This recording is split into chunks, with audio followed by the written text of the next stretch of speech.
ایک شخص نقل کرتے ہیں کہ مسجد النبی میں، مسجد الحرام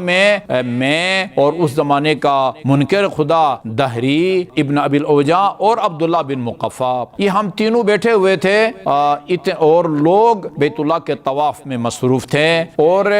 بیت اللہ کے بالکل قریب امام جعفر صادق علیہ السلام بیٹھے دعا پڑھ رہے تھے۔ عبداللہ بن مقفع نے اپنے ساتھی ابن ابی الاوجاع سے کہا کہ میں اس پوری حال میں مسجد الحرام کے احاطے میں یعنی کسی کو انسان نہیں سمجھتا، جتنے بھی یہ اس بلڈنگ کے گرد طواف کر رہے ہیں یا وہ چکر لگا رہے ہیں، ایک بھی انسان کہلانے کا قابل نہیں ہے ماں سوائے اس بزرگ کے جو بیٹھ کے کچھ پڑھ رہے ہیں، اور اس کا اشارہ امام جعفر صادق علیہ السلام کی طرف تھا۔ ابن ابی الاوجاع نے کہا کہ تمہارے پاس کیا دلیل ہے؟ کیوں اتنے بیسوں یا سینکڑوں لوگ انسان کہلانے کے قابل نہیں ہیں، بلکہ یہ اس کی تعبیر کے مطابق مال مویشی کی طرح ہیں، اور صرف یہی بزرگ انسان کہلانے کے قابل ہیں؟ اس نے جواب میں کہا کہ اس لیے کہ میں نے اس میں ایسے کمالات، ایسی خصوصیات دیکھی ہیں جو مجھے کسی اور میں نظر نہیں آئی۔ ابن ابی الاوجاع نے کہا تو پھر تو مجھے آزما لینا چاہیے، 2 قدم کے فاصلے پر بیٹھے ہیں، میں ابھی جا کے ان سے بات کرتا ہوں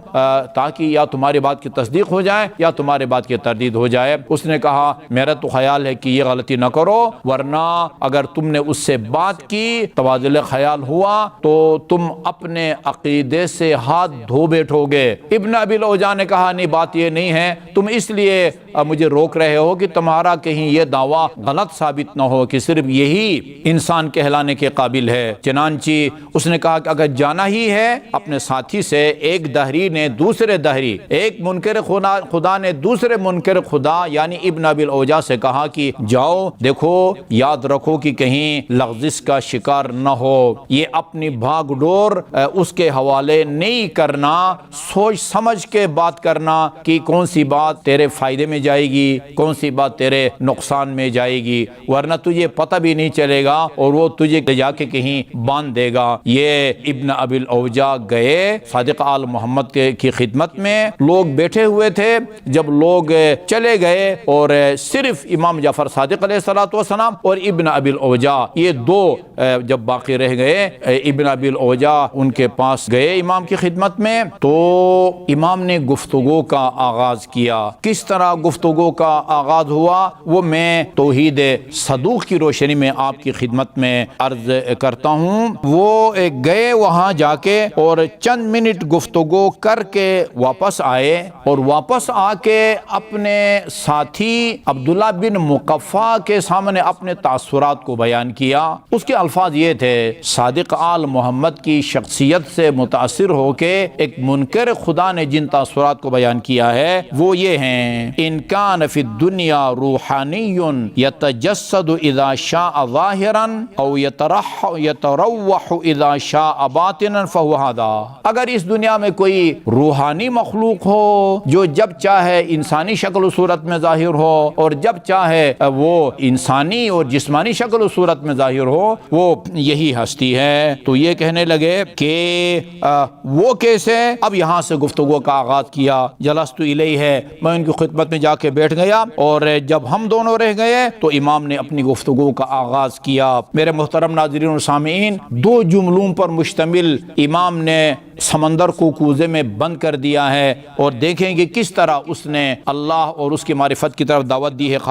صادق آل محمد علیہ السلام نے فرمایا، ابن ابی الاوجاع کہتے ہیں کہ اس ہستی نے فرمایا، ان یکن الامر علی ما یقول ہؤلاء، اگر عقیدہ اور نظریہ وہی صحیح ہے جو یہ خانہ کعبہ کے گرد طواف کرنے والے رکھتے ہیں، وہو علی ما یقولون، چنانچہ یہی عقیدہ صحیح اور درست ہے جو یہ طواف کرنے والے رکھتے ہیں، یعنی طواف کرنے والے، فقط سلموا وعتبتم، اس کا مطلب یہ ہے کہ وہ ہر قسم کے خطرے سے محفوظ رہے، عذاب سے بچ گئے، وعتبتم، اور تم ہلاکت کے شکار ہو جاؤ گے۔ وَإِن لَمْ يَكُنِ الْأَمْرُ عَلَى مَا